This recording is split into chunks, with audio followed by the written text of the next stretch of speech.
بسم اللہ الرحمن الرحیم۔ السلام علیکم ورحمۃ اللہ وبرکاتہ۔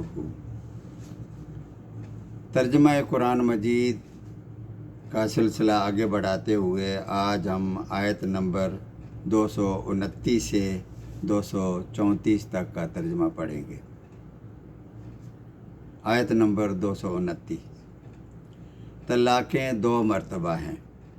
ایک طلاق دی، عدت پوری ہونے سے پہلے رجوع کر لیا، عدت کا وہی جس کا ذکر پہلے آ چکا ہے، یعنی 3 حیض کی مدت۔ پھر اگر دوسری طلاق دے دی تو عدت پوری ہونے سے پہلے مرد رجوع کر سکتا ہے، عورت منع نہیں کر سکتی۔ مرد کو اختیار ہے رجوع کرنے کا اور عورت کو انکار کرنے کا حق نہیں۔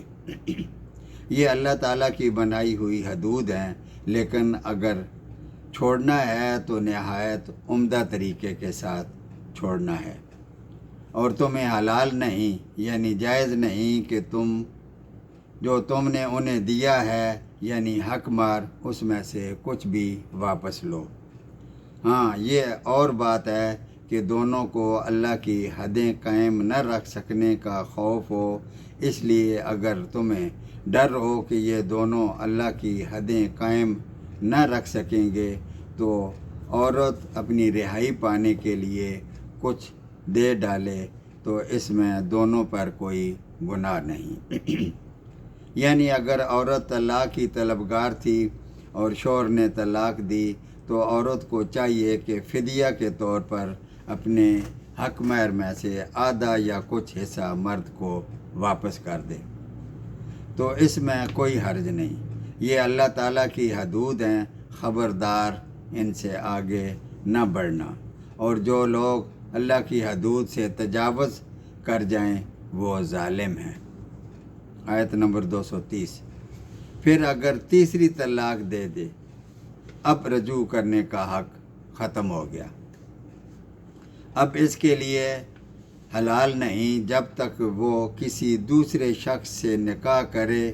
پھر اگر وہ بھی طلاق دے دے تو ان دونوں کو میل جول کر لینے میں کوئی گناہ نہیں، لیکن دوسرے شخص سے نکاح اس شرط پر نہ ہو کہ پھر وہ طلاق دے دے گا۔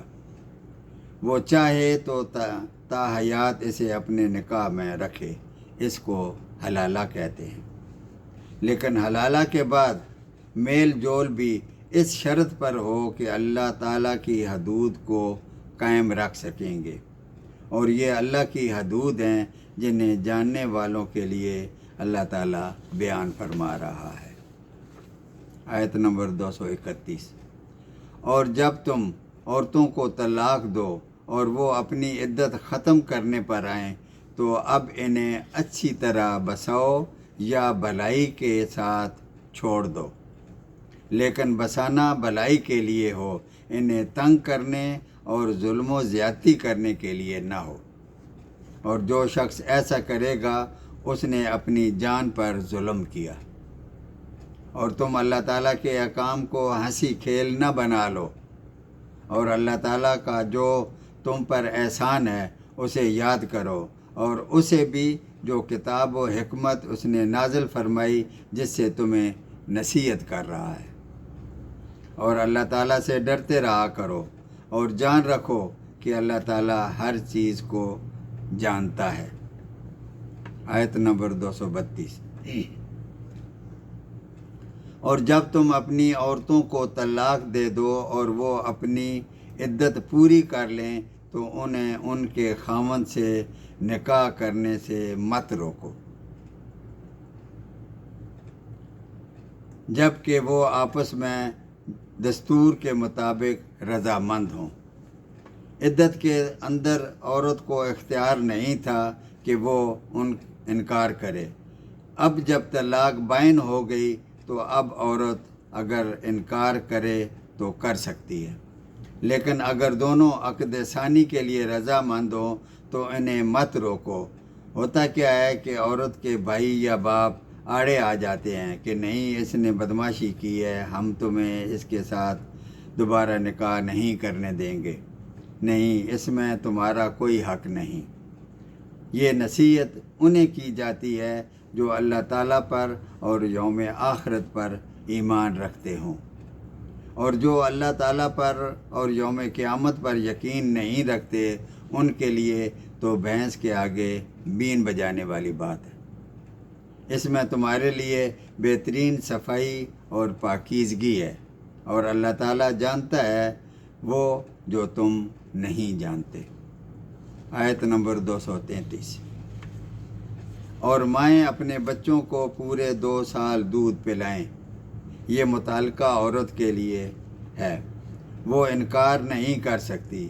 ہاں، دودھ پلانے کی مدت تک اس کا نان نفقہ بچے کے باپ کے ذمہ ہے، وہ بھی بھلے طریقے سے بچے کے باپ کی حیثیت کے مطابق ہو، یعنی 1 کروڑ پتی ایسا نان نفقہ نہ دے جیسے اپنی خادماؤں کو دیتے ہیں۔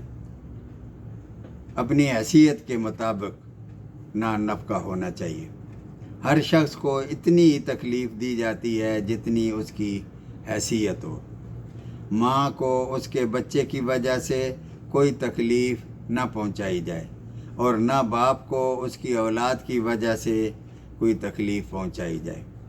اور اگر بچے کا باپ طلاق دینے کے بعد مر گیا تو اب اس کے وارث پر واجب ہے اس کا نان نفقہ۔